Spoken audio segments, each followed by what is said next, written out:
Today we're going to shoot two rifles from John Rigby and Company, and both of these rifles are of the more modern era.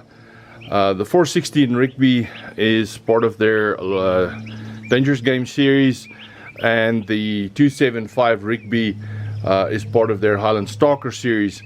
Now just a couple of comments. I think again I have the 375 Holland here in the center just as a kind of a source of reference, just to look at the rounds. The 416 Rigby does instill a little bit of confidence. It is a big round, shoots a 400 grain bullet. These are commercial 400 grain Nosler partitions loaded, and they start at a velocity of 2,400 feet a second. And that's one of the key, I'm going to say, two of the key characteristics of the 416 Rigby is, number one, it's pretty flat shooting for a big caliber, so it does have range. If you need to hit something far away, the opportunity may be there. And number two, it has built a really good reputation for a very well penetrating caliber. But yeah, so that's kind of the 416 Rigby, and we'll use these commercial rounds when we fire the gun. Then on the right we have the 275 Rigby, which is just the English equivalent of the 7x57 German Mauser. And it is really nice that Hornady loads the 275 Rigby with head stamped ammunition, so when you go to Africa you don't have to fight officials and try and explain that the 275 is the same as the 7x57. So Rigby did quite a nice deal. When we look at the rifles, you'll see that they have the 275 Rigby stamped on the barrel and in brackets 7x57 millimeters. So they helped us out to make sure that we don't struggle regardless of which head stamped ammo we use. But the ammunition we're going to shoot is actually hand loaded. I prefer to use a slightly heavier bullet. The bullets that Hornady load is the, kind of the historic 140 grain bullet out of that 275 Rigby, leaving the muzzle at 2,680 feet a second. For African bush game, I've loaded these with 160 grain Swift A-frame bullets, and they travel at 2,350 feet a second. Deadly on Impala, and you can go up to Sable with this 275 with great confidence. A very nice caliber, very mild recoil, but very effective. So we'll take a quick look at the two guns, their optics, and then we'll shoot them.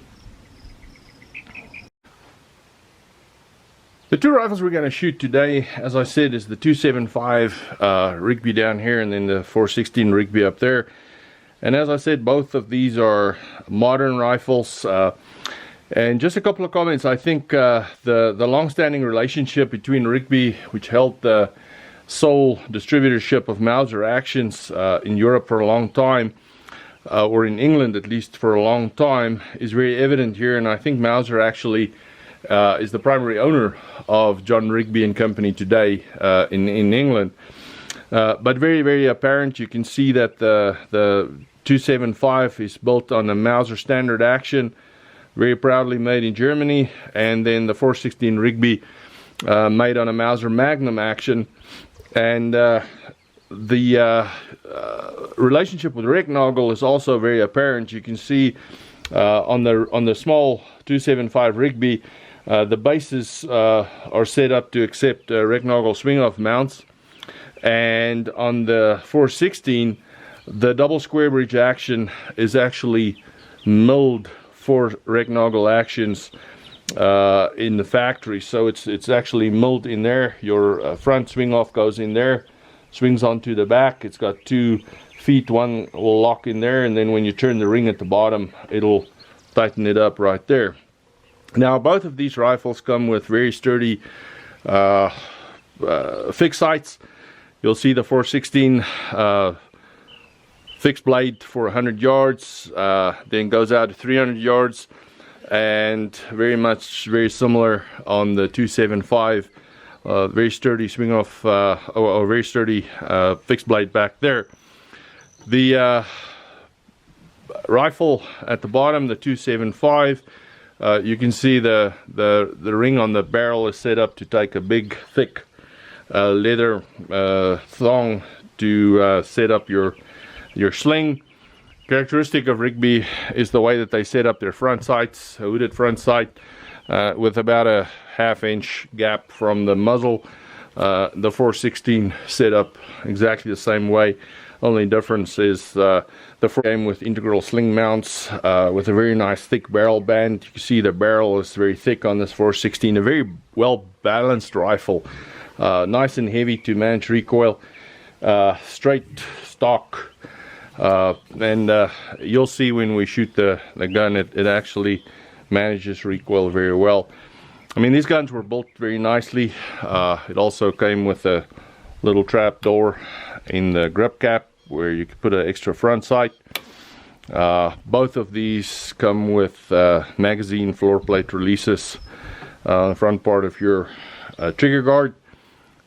Very well put together, and we're going to shoot them in a bit, but just 2-3 comments on optics. The 275 Rigby is topped with a Swarovski Z3 3-10x42. I think that's plenty scope for this rifle. It doesn't add a lot of weight. It is a nice rifle to carry, so you don't want to put optics on there that's going to destroy your balance or add a significant amount of weight. But I think the Z3 and 3-10x42 will do justice to the capability of both the round and the rifle. Now on the 416, it's a little different. I use a Schmidt & Bender. It is the new Exos 1:8 magnification by 24. The nice thing I like about this, it has an illuminated reticle, but right at the back here, you can see if you turn this ring, the magnification can go all the way up to 8. But if you turn it all the way back until it locks up, it says CC. That creates this scope as a non-magnified true 1x magnification with a red dot in it. So you can shoot both eyes open. For close work, you basically have a red dot sight mounted on your gun. So it's a little extra feature of this scope that I do enjoy that. Well, let's mount those scopes and fire those guns. First up is the 275.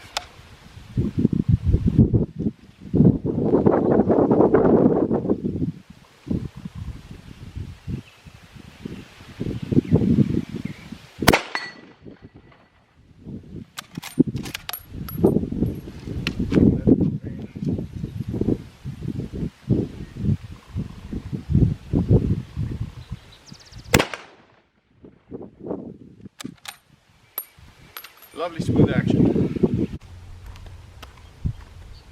Next up, we'll shoot the 416.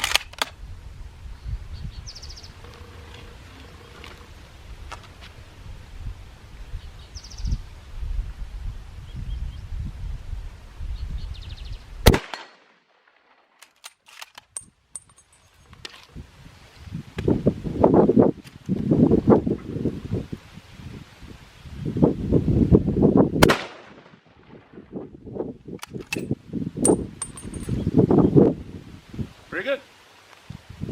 Right, so we're gonna shoot it with the red dot sight feature. So we're gonna see if we can hit this deal close by here. So you see, it doesn't shoot over, doesn't shoot under, shoots it perfectly. If you need to do some close-up work, you don't have to take scope off. You just dial it back to the red dot feature and away you go. Perfect. I hope you enjoyed today's session, and until we meet again, stay safe and happy hunting.